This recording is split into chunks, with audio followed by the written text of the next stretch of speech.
और हमारे छोटे मियाँ साहब जो वज़ीर आज़म पाकिस्तान है, जी जी उनको ये कुर्सी आपने कहा कि हो सकता है कि तब्दील भी हो जाए, जी जो जी आपको इस तरह का जी नज़र जी। भी आ रहा है, लेकिन उनका बीइंग अ पॉलिटिशियन कैरियर आप कैसे देख रही हैं? उनका भी जो सेट्रन है, इस मुल्क में 4 एक लोग हैं, आप खुद भी उन पे हैरान होंगे। एक तो शेख रशीद साहब, जो तो बिल्कुल ही वो निकल के बेचारे, वो तो खुद क्योंकि भी ज्योतिषी हैं, वो भी अक्सर उनका भी सेट्रन पावरफुल है। अच्छा, मौलाना फजलुर रहमान, अच्छा, तीसरे हैं इमरान खान साहब, एंड देन शहबाज शरीफ साहब। इनका सेट्रन स्ट्रॉन्ग एग्जॉल्टेड है।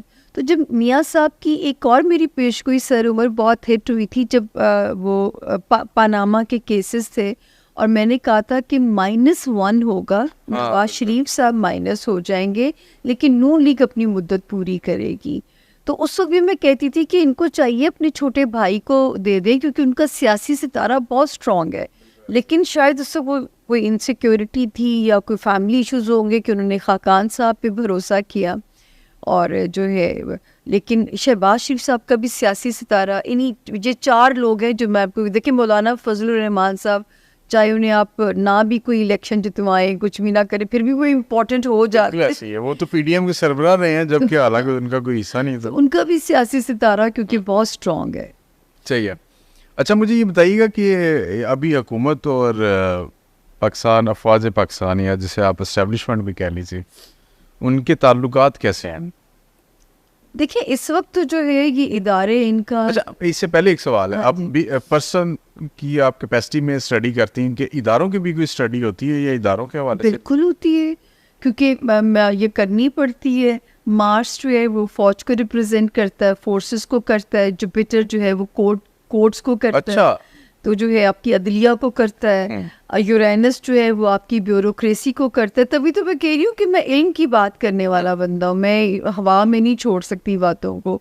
तो जो है ये जो फौज का सितारा है, अल्लाह ना करे फौज की, जैसे मैं कि मैं इसमें कहती थी, वो भी मेरी पेश गोई इतनी हिट हुई कि मुझे तो सुप्रीम कोर्ट से भी बल्कि उससे फ़ोन आए थे कि मैं कहती थी कि 20 मई तक कुछ ऐसा होगा कि फ़ौज की फिरकी घूम भी सकती है। मैं 20 मई देती थी, और ये मुझे नहीं पता था कि बीच में 9 मई आ जाएगा, क्योंकि मार्स फॉल हुआ था। तो अभी फिर एक फेज़ ऐसा आ रहा है, ये जो मिड जून से मिड जुलाई का, कि फ़ौज को फिर से ना उस पे जाना पड़ जाए अपने इस पे जो है। लेकिन जो है आप अगर बात करेंगे कि इदारों की, तो मैं हमेशा से कहती थी सर, पाकिस्तान में बांग्लादेश सेटअप चलेगा और वही सरवाइव करेगा।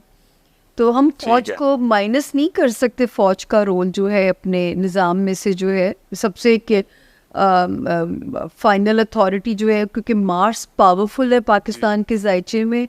तो बस ये समझिए कि बांग्लादेश सेटअप ही चलना है। इमरान खान और फौज के दरमियान ताल्लुकात ठीक होते नजर आ रहे हैं आप? ये तो ऐसे सवाल हैं, ये तो तज्जिया कार जवाब दे सकते हैं। नॉलेज क्या कहता है, सितारे क्या कहते देखिए, मैं तो खान के सितारे कह सकती हूँ ना, कि जैसे मई गुटलक दे रहा है, अब मई में फौज उनके हक में ठीक होती है या अदलिया, ये तो मुझे नहीं ना पता, ये इल्म हैं? यहाँ दोनों में से कोई एक बेहतर हो सकता है। क्योंकि उनकी लक तेज होने जा रही है।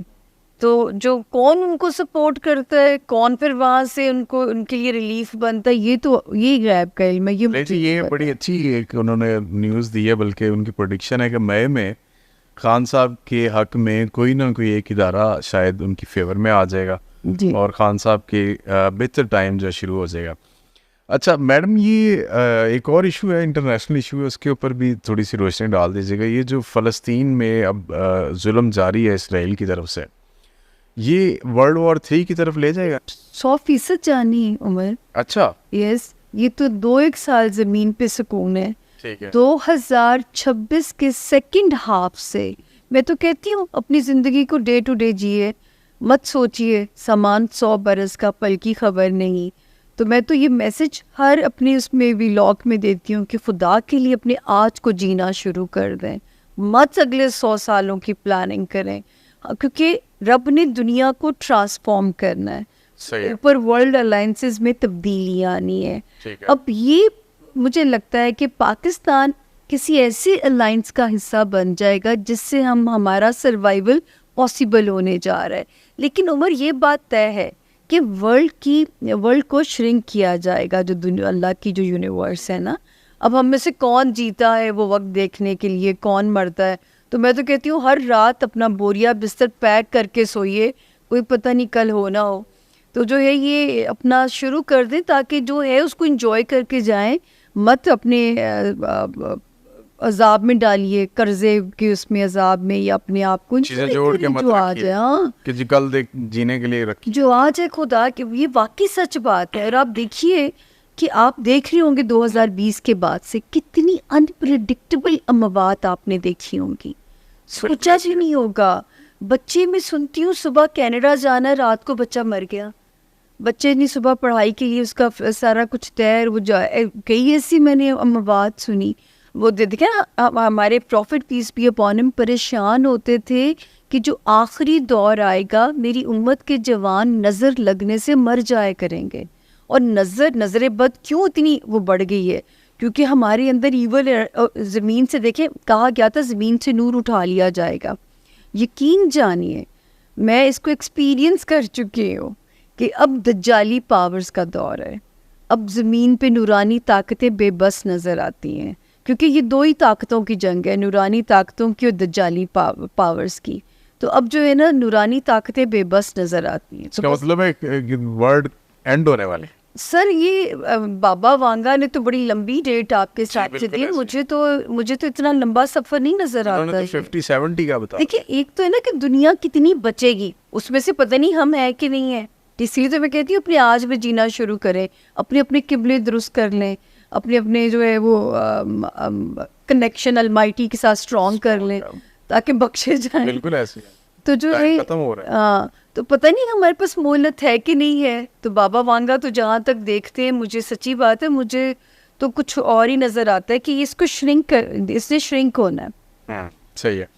अच्छा वो बातों बातों में एक सवाल जो है ना वो मिस हो गया था मुझे, सॉरी टू आपको वहीं पे वापस लेके। जनरल आसिम मुनीर साहब मिस कर गया, उनके बारे में कभी आपने उनकी स्टडी की है, उनके स्टार्स के हवाले से? देखिए यहाँ मैं ये सच बोलूँगी आपसे कि मेरा काम है, क्योंकि काम करना, तो जब ये होना था ना 6 जर्नल्स थे या 6 थे, मुझे सबकी तारीख़ पैदाइश किसी के थ्रू आई थी, ठीक है। और जो है उसमें सबकी डेट ऑफ बर्थ थी, और जो है मुझे जिसमें जनरल साहब की भी थी। जी जनरल साहब की भी थी, और उनकी भी थी, जनरल फैज साहब की भी थी। उन पे फिर मैंने ना हर एक पे एक वॉइस नोट भेजा, ठीक है ना, क्योंकि मुझे जिनके थ्रू आई थी तो मैंने उन पे कहा था कि जनरल फैज के सितारे उन्हें OSD कर चुके हुए हैं। अच्छा। तो इनका तो मुझे इम्कान नज़र नहीं आया, और मैंने कहा अब यही सितारे खान को OSD करने जा रहे हैं, जो मेरे अपने वर्ड्स होते हैं अपने एक काम में मैं यूज़ करती हूँ। जब मैंने जनरल आसिम साहब का, मुझे पता भी नहीं जनरल आसिम कौन है या हाफिज़ कुरान है, मुझे खुदा की कसम नहीं पता। मैंने उनके नाम पे टिक लगाया कि मैंने कहा ये बंदा मुझे पेट्रियाटिक नज़र आता है, ये बंदा मुझे जो है ऐसे लगता है कि इससे अल्लाह शायद मुल्क के लिए कोई काम ले लें, अल्लाह करे कि कुदरत इन्हें चांस दे। ये मैं नहीं उम्र बता सकती कि ये बनेंगे या वो मेरी रिकमेंडेशन पे बने, ये भी नहीं है, ऐसा भी नहीं है। लेकिन जो 2 लोगों पे मैंने टिक किया वही 2 लोग आज जो है वाइस भी हैं, चीफ भी हैं। तो वो मैंने एम के हिसाब से, ये मेरी रिकमेंडेशन नहीं, वो अपने मेरिट पे आए होंगे। लेकिन मुझे आज भी याद है कि जैसे मुझे होमवर्क दिया जाता है इन पर्सनैलिटीज़ के बारे में बोलिए, इनके बारे में बोलिए, तो मैं कहती हूँ मुझे डेट ऑफ बर्थ दें। जैसे बाबर आजम का था तो मैं तारीख़ पैदाइश मंगवाई, मैं कह लीजिए ये तो कम बैक कर रहे हैं, बड़े सॉलिड तरीके से कम बैक कर रहे हैं, तो आप बिल्कुल मायूस ना हो कि इनको आउट कर